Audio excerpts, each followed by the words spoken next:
This Zoom call, we'll be talking about time management. So just to jump in and get started, I'm Andrew. Next is Sean.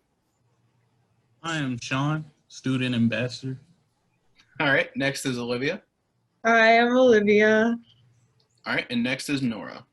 Hello, I'm Nora. So as I mentioned, today we'll be talking about time management. So we're going to run through our different people, and we're going to talk about what we are balancing, how many things we have to balance to kind of give an idea of how, when we talk about how we balance it, why we do what we do. So for example, all of us here, we balance school and the ambassadorship at least. Those are at least two things we balance. Me, I am in Phi Theta Kappa as the Vice President of Fellowship, which is the Honor Society here at Virginia Western. I'm on the Student Council that meets for the college. I am a leader for Franklin County Young Life down here in Franklin County. And I also am an officer for the Compass Bible Study that they just started back up this past week at Virginia Western. All right, Sean, on to you. You are muted, my guy. What's the question? What are the things you're balancing? The main things I'm balancing is school and home time, work-life balance.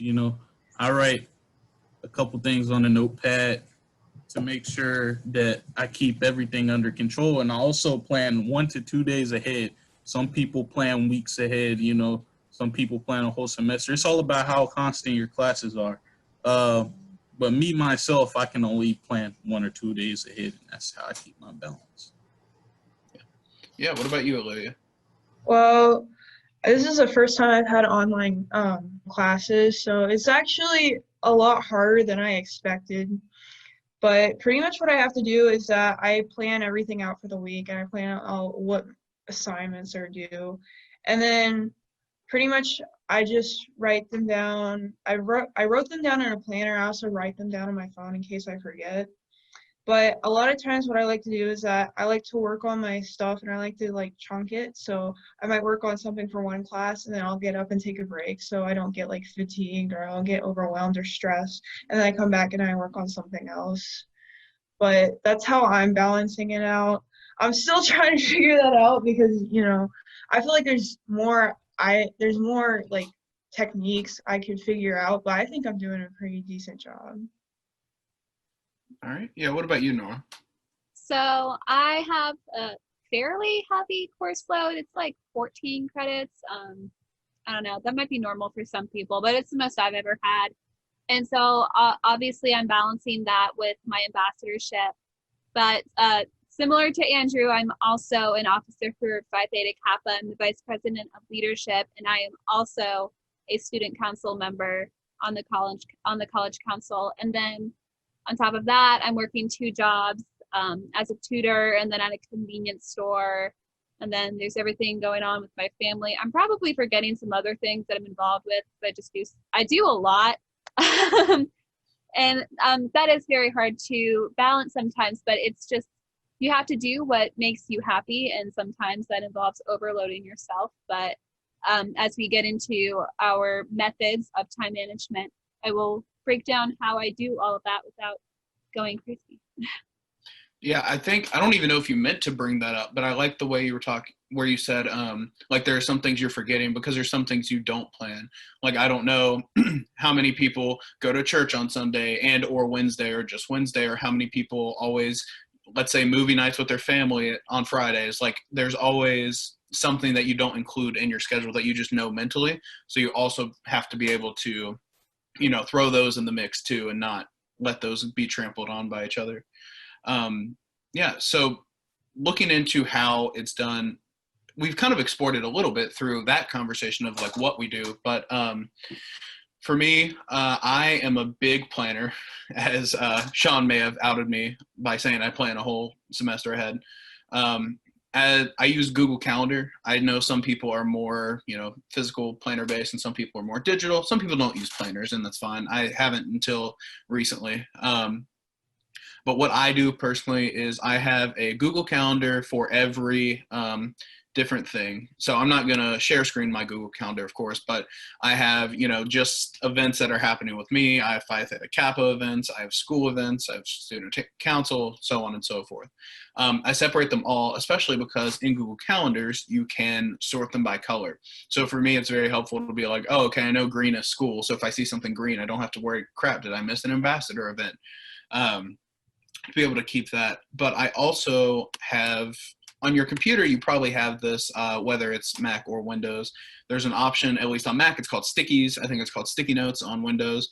And you can just put these little sticky notes up on your screen and you can write whatever. So on mine, on one of them, I have the entire week schedule, what I'm planning on getting done today, tomorrow, and sometimes that doesn't go, according to plan. You don't feel like doing an assignment, but it's not due till Saturday, so you can kind of push it off another day. But yeah, I think it definitely depends on your schedule. I know that I have only one call-in class every week, one synchronous class, but not everyone has just one. Some people have none, and some people have all of them. So I know this is a very specific way of doing it, kind of like Sean will tell you, and Olivia will tell you, and Nora will tell you. They'll all be very different, but also similar because there's some organization at some point. Sean, what would you say about how you do it? I do what? How you like schedule and balance and stuff like that. The main thing I do is I make sure every morning that I write in my notepad. That's the main way that I get my blocks of time in. And I make sure when I do things first thing in the morning, I come to an open space that's quiet, undistracted, and make sure I get my 6 hours of work done before my first class. It's all in how you plan it. It's all about scheduling blocks of time. That's how I keep everything under control, and that's how I schedule and plan ahead. Yeah. Olivia, I know you kind of touched on yours already, but did you have any more to say about that? Yeah, I think it's really good to just plan out different sections of the day. So maybe like at 2, I can do this thing for this class, and then you take a break for an hour, and then you go back and do another work. Well, it's kind of, I understand people might have like different synchronous classes, but usually that's just what I've been doing. I feel like that's really kept me going more than just doing it all and then not doing it. And do you have any synchronous, or are you all asynchronous? I'm all asynchronous this semester, so it's like kind of stressful a little bit because I'm not used to that, but at the same time, it's not. I can work whenever. So. Yeah. I only have one class that I have to call into. The rest are kind of on my own. What about you, Nora? Both. Are you more synchronous, asynchronous, and how do you balance all of that? What do you do? So it's kind of weird. For my OChem class, organic chemistry, that is mostly synchronous, online, and then we meet 3 days a week. So 2 of them we meet online, but then the other one we meet in person. So completely synchronous, but like a mixture of online and in person. Then my Calc 2 class is synchronous via Zoom, totally. Then my bio class is asynchronous, but we meet in person every other week for lab. Like group A goes one week, group B goes the other. And then I'm in an English class that is completely asynchronous, and we never like talk to each other and meet up or anything like that. So it's like kind of weird. And as for my time management, I am very similar to Andrew. I plan weeks and weeks in advance. To a certain extent, my semester is completely scheduled out because I like put all of my classes up there. That's like going to be there until the semester is over. And I also plan all of my clubs and or the organizations I'm part of. I have all of that planned out. I have my work schedule planned out. I put family events on there, and I love it. The thing I love so much about Google Calendar, and you can probably do this on some other apps, the calendar apps too, is that you can set reminders. I am someone who seriously benefits from reminders. I can be very forgetful sometimes, especially when you have a lot going on. It's hard. It's easy actually to just get overwhelmed and have things go over your head. So I have it remind me like 2 days in advance, and then it'll remind me like 2 hours in advance, and then 1 hour in advance, just so I can like really have it beaten into me. This is going to happen at this time. Don't forget. That's really great for me. But I also use a physical planner because I like to schedule out my days and basically just form a to-do list with times, like have this done by this time. So it's like sort of a schedule, but also a to-do list at the same time. And that's really helpful to me because it just really gets my day organized and I can know what needs to happen, when it needs to happen. I'm someone who also likes running. Like that has nothing to do with all of like my school and my work and whatnot. That's just something I enjoy doing. And so putting that into my to-do list helps to ensure that I don't skip over the things that I enjoy because I just have so much else going on. Like time management, it's not just about the things that you have to do. It's also about the things that you want to do. If you don't schedule that out, like if you don't schedule out all the things that you have to do, it makes it very easy to get overwhelmed with that, bombarded by that, and then skip over all the things you enjoy too, whether that be running, family time, baking, really whatever you like. Just hanging out with your friends, it helps. Just budgeting your time really is just so helpful to ensure that you get to do the things that you love as well as the things that you need to do that you might not love so much. So yeah, there's that. No, you touched on a lot there, but it is true. A lot of times when time management is brought up, it's more of like what I have to do, not what I want or need to do. So I like what Olivia said. Like you definitely need to give yourself a break here and there. Don't just, and honestly, some people do better just to sit down and crank it all out. And maybe that's what works for you. But as a whole, even then, should you just sit at a desk for 8 hours and do schoolwork? Probably not. I'm not the leading expert on that, nor am I anywhere close. But yeah, I think it's good to space that out. And Sean, me and you were kind of on the same page too, with like, keeping notes on what you're doing at least for that day, because you can honestly, for me, like looking at mine, I know Fridays and Thursdays are kind of light. So if I don't want to do something today, I can kind of push it on to my Thursday or Friday. And then I already have it collected depending on when things are due. Don't do something due Tuesday on a Friday and say because I told you to, because that would be bad. But yeah, does anyone have any more like final tips or suggestions or anything around that nature? You can just kind of go. We don't have to go in our circular motion. I would just say be generous. Like if you were to do what I do and like make a schedule or a to-do list or whatever, be generous with how much time you give yourself. Don't say, oh, you only have an hour to do your homework.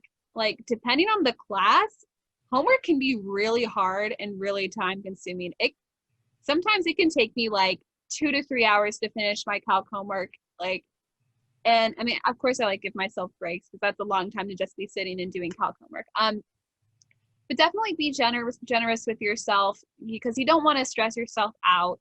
Time management is supposed to make your life easier, not harder. Like even though it seems tedious, it really does pay off in the long run. And if you're just going to be stressing yourself out by only giving yourself a very short amount of time to do the things you need to do, it's going to make you not want to do it. And if you don't do it, you can't reap the benefits of it either. So definitely be generous with what you give yourself. Yeah, one thing me and Sean talked about actually before we started the Zoom meeting was how, some classes are more consistent than the others. So when I have an assignment for macroeconomics, I know that it'll take me about an hour to an hour and a half to read the whole chapter of the textbook and to do the assignment. But not everyone has an assignment that they know is due every Saturday and will take them about an hour, hour and a half. If you only have 45 minutes left and it seems kind of long, I wouldn't start it yet. I would either fill something else in its place or find a way to shift time, because you also, unless you're good at doing half now and half later, if it were like that assignment I just mentioned, you could just read it in the first 45 minutes and then do the other assignment later. But yeah, make sure not to cut yourself short either by giving yourself 20 minutes to do a 50-minute math assignment, and then you have to split it up 3 or 4 different ways, and then you don't even know what you're doing. Yeah, one of my biggest mistakes was every time I read, I always put a time limit on it. Reading is something you have to take the most time out of doing. Take your time when reading. If you If you didn't understand anything you read it again, but in sections. Anything helps. If you take your time, you're guaranteed to excel. Just apply yourself. One thing I do too with English on that topic, if you have any English course or any English elective course, if you're reading something and you don't understand it, and let's say you've read it again and you still don't, at that point, at least for me, it's not wrong to look up a plot summary because you're not escaping reading it. You're just doing it to get a clearer picture. Right now I'm reading Dr. Jekyll and Mr. Hyde, which is, written in older English if you've ever read it. So a lot of times that can be very confusing too, to see like where they switch from this person talking to this person versus them just telling a story or what. But if you look up that plot summary after reading it, you can kind of connect it. Oh, okay, here's where this happens. I wouldn't recommend reading the plot summary first though, because if there's some like big twist or something, you wouldn't want that to be ruined by a plot summary. That is very true. Like I'm also in an English class, and we're reading like Middle English, like Sir Gawain and the Green Knight, Canterbury Tales, and all that kind of stuff. And there are footnotes, but I mean, those can only get you so far, honestly. Like plot summary, yeah, seriously, like Spark Notes. Those are your friends, not to like replace the work that you have to do, but to like help you actually understand it. Totally. All right. Now that I said this 7 minutes ago, but does anyone have anything else to add or comment or anything before we end this? Nope. No. All righty, cool. Well, thank you for coming to this. By coming, I mean clicking this link, because no one is here except the ambassadors. Yeah, if you have any more questions concerning this, if you know any of us, feel free to hit us up. If not, on the Virginia Western Ambassador website page, there will be all of these Zoom calls linked there, so you can go back at any time and look at them, and you can submit a question, get a tour. I don't know how that's working with COVID, but it's there. But yeah, so have a great rest of your day, and goodbye from all of us.